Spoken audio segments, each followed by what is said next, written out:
From all across the country they have come, and they have converged on Commonwealth Stadium in Edmonton.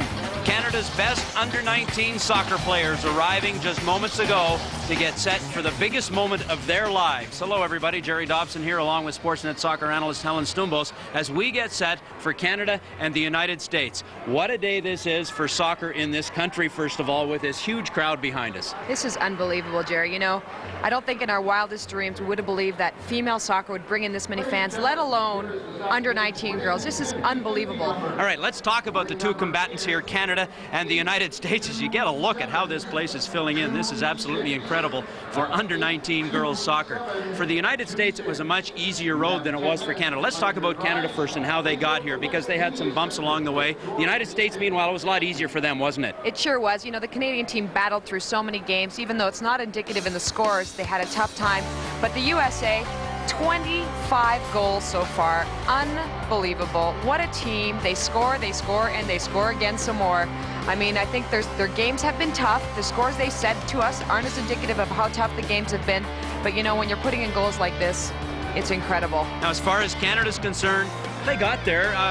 A couple of trouble spots along the way, especially that semifinal match against Brazil. What a war that was. The whole country got behind it there. That's when we really enlightened everybody about what's been happening here. You know, Canada has had a lot of tough games. The Denmark game was tough. The game against Nigeria was very physical.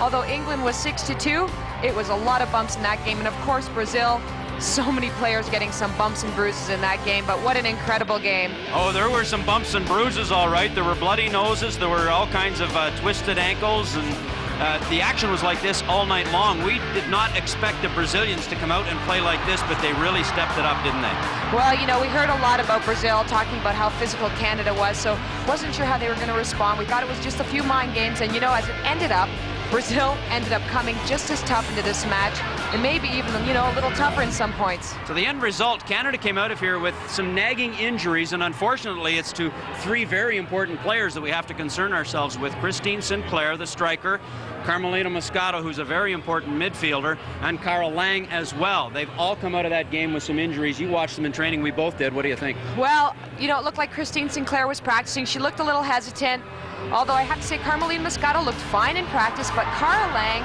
definitely looked like she injured herself a little bit more. There's Carmelina's injury.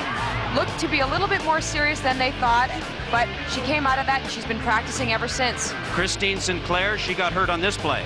Well, she got hurt a few times in that game, actually, Jerry, and you know, didn't think she was injured. She played most of the game, but not seeing her, she didn't practice with the team at all. She just took it easy, so we'll see what happens today. And then the third injury was to Carol Lang. She got banged around several times. The worst injury was probably early in the game, and she probably looked more uncomfortable than the either two during training this week.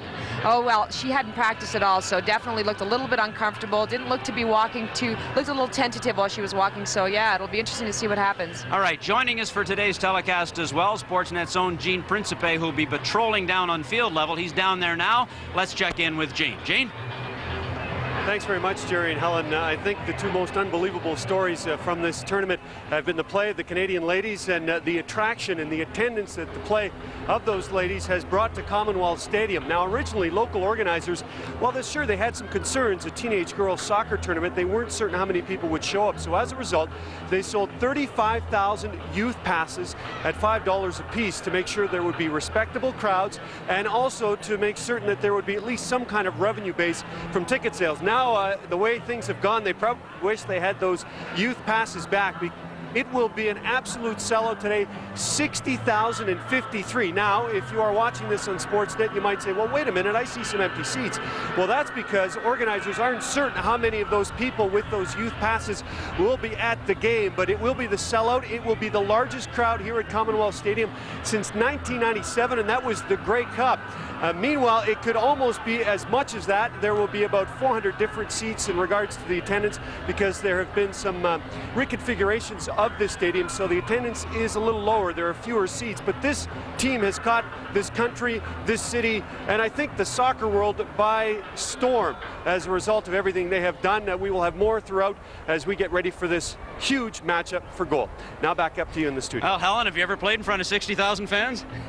Not 60,000 Canadian fans, but how incredible this is. You know, people say, do they get nervous? I think it's exciting. I think the girls just feed off of this. It's amazing to see. We're excited as well, and we've already seen all kinds of excitement. You'll recall that on Thursday night, Canada had to go to penalty kicks to defeat Brazil. What an emotional, dramatic time that was. We'll take you back to that when we come back after this break.